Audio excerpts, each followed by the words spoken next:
So yan, start po tayo. So mega lang shoutout po kay Sino ako, kay Jimboy Medina, kay Jerry Hunter, at sa mga followers ko dyan at mga kabaro kong butcher. So maraming salamat po sa full support na binibigay niyo sa akin. So ito yung ginawa ko. So nag-zoom na ako para mas makita na mas malapit. So kung nagustuhan nyo nga pala ang video ito, so pa-subscribe naman po at pa-pindot naman dyan sa notification bell ko para maging updated po kayo sa aking mga ilalabas at na ibibigay na idea sa aking channel. So maraming salamat at malaking bagay po yan sa akin at sa pamilya ko. So yan, anyway, tuloy tayo.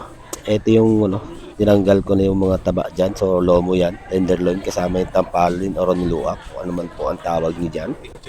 And then dun sa part ng dulong to is taba with kulani. Tinatanggal po talaga natin yan.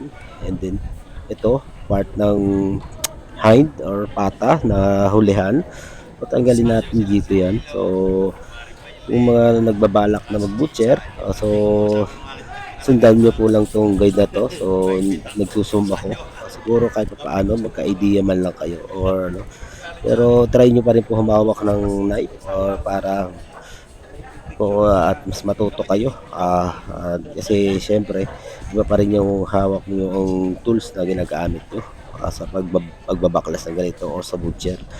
Okay, so yan, pinasok ko dyan sa loob yun, and then may kinuha lang ako and another kulani yun, and then ito sa medyo lawit na to, ang part na to. At medyo purlong pasensya na kayo. Medyo purol yung gamit ko dyan. And then, yan, nag-style na konti at palit. Siyempre, gagamitin ni Mrs. din yan. So, yan. Dito tayo sa, yan, para matalas uli ang ating gamit. So, sunod yan is itong pata front natin. So, tanggalin natin itong pata front. Yan, alis natin yan. Para mas madaling so one taga lang, isang katutak, nakadalawa pala ako, may hiling na ho yun. Yan, palabis na ba? Okay, so yan yung shoulder, and then yung yan, then dito 2 joint lang po at may joint yan, napapansin nyo puti yung ng buto, di ba? So tinamaan ko po yung joint, ibig sabihin. So yan, 2 joint po is standard sa dito naman po sa part ng shoulder. So kailangan po natin maging 5 ribs yan. So para makuha natin yung standard cutting ng shoulder ng baboy. Kung balak niyo pong gamitin sa pag-abroad yan, so 5 ribs po yan. Dapat masundan niyo po yan. So dahil nasa wet market tayo, so depende na lang po yan sa amin kung ano po yung mabilis o fast moving item namin. So yan, tinanggal natin yung leeg, medyo may taba dyan. So and then yung batok na medyo may taba, tinanggal ko rin ho dyan.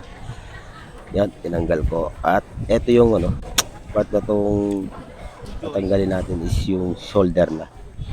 So tinuturo yun yung labis na sa nag-splitting ho yan sa sa slaughterhouse, nag-splitting na hindi nagpantay yung So yan, nahati ko na huli yan. As usual, sinunod ko pa rin yan ng 5 ribs. So hindi ko na naman maipakita kasi naka stand lang yung ko dyan, aking camera. And then dito sa part na to, yung part ng natin sa shoulder natin, hindi yung taba, tinanggal ko lang para hindi masyadong sana hindi mapansin to ni patay talaga. And then yan, ititimbangin natin. So usually kaya po na tinitimbang yan is para malaman po natin ang bayarin natin sa mismo may-ari ng baboy. Kaya tinitimbang po niyan. And then second reason is para malaman din ng may-ari kung ilan yung naging reseko or naging bawas ng karne. Yun yung mga ibang rason niyan. Kaya malalaman niya, for example 70 kilos yung buong baboy niya, and then sa half kilos ay pumatak ay 30, then yung half na karkas ay 30 din. So meaning to say nawalan siya ng 10 kilos sa din. So mostly yung nangyayari po dyan pag 70 kilos po ang buhay, pumapatak po minsan kalimitan 55 or 50. Ayun na po ang standard na babagsakan yun. So more or less to sa 20 kilos po nawawala. And Depende na po yan sa iba kasi hindi naman pare-parehas po ang slaughterhouse at ng reseko ng baboy sa nawawala at natatanggal. So yan. So yan, tusukin natin yung ano, yung part na pata para maisabit natin yan. Okay. At sasabit natin siya dyan. Okay. Para secured na hindi siya mahuhulog kahit bitinan siya ng tatlong unggoy yan, hindi mahuhugot yan. Okay po. Joke lang, panlibang lang. So ito, nasa part na tayo ng pork chop at saka liempo, pork belly. So yan, tinatagalang natin yan. So yung iba niyan, nagguguhit ng ano, ginuguhitan lang kutsilyo or ng itak para may pattern na susundan lang sila. So pag matagal ka na, hindi mo naman halos yan. Tumigil ako dyan kasi gawan may nakasabit sa taas. So yan, at baka may matamaan din ako. Eh, yan, inuloy ko lang ulit.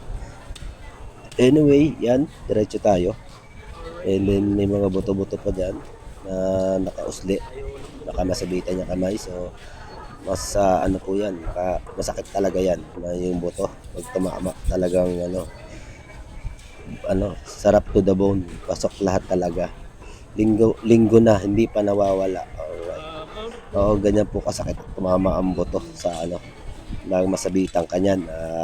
Mas gugustuhin nyo pong mahiwa i-compare niya sa anuhang panahon buto, masabitan ka, napakasakit talaga. Ewan ko ba, maabot ng linggo ang sa kutsilyo lang siguro 3 days, 4 days. Minsan niya sa buto, minsan maabot pa ng 2 linggo. Talagang nanunuot ba? Yan. So ito, part ng shoulder. Anyway, balik ulit tayo. Part ng shoulder, so ito parang ribs namin na tinatanggal. Anyway, hindi ko alam kung anong tawag nyo dyan sa inyo. Pero dito sa amin, sure, ribs lang din. And then, pantay pitcho. Yan yung part na yan. Yan yung pantay pitcho sa amin. So, yan yung tinanggal ko. At ginagawa kong minsan, liempo, pork slice liempo yan. Ginagawa namin. So, yan. Then, tanggal ng konting taba sa ibabaw. Natanggalin natin yan. So, tanggalin natin. Yan. Para malinis tingnan yung yung karne natin para hindi masyadong pangit na. May mga lamad-lamad sa ibabaw and then may mga kakalani. Yan. Then yung joint dyan, yan. Susundan mo lang yan, diretso lang. Magbibigay ako ng ibang mga tutorial regarding tungkol sa mga joint dyan. Yan, para pagka meron kayo ng idea at para kung gusto nyo matuto talaga, i-PM mo ako sa Facebook ko or same lang naman ang name ng Facebook ko at saka ang aking YT. Hindi naman nagkakaiba yan. So pwede nyo ako sundan dyan anyway. At ito sa ham leg na. Okay. Ito yung pinakahuli, ham leg. Pinaka madali lang kasi pigtail lang at tinatanggal dyan. And then depende na sa'yo kung paano, kung si zero value mo yan, deboning yun sa ham leg na yan. Ayan, simple lang, para ka lang liliko, parang nag-ano ka naman nabela, pilot lang ng konti. Then, diretso lang. Ayun, yan, maraming salamat po. At sana po nagustuhan nyo pong video ko. Sana po patuloy nyo po akong supportahan at maraming salamat po at God bless po sa inyong lahat.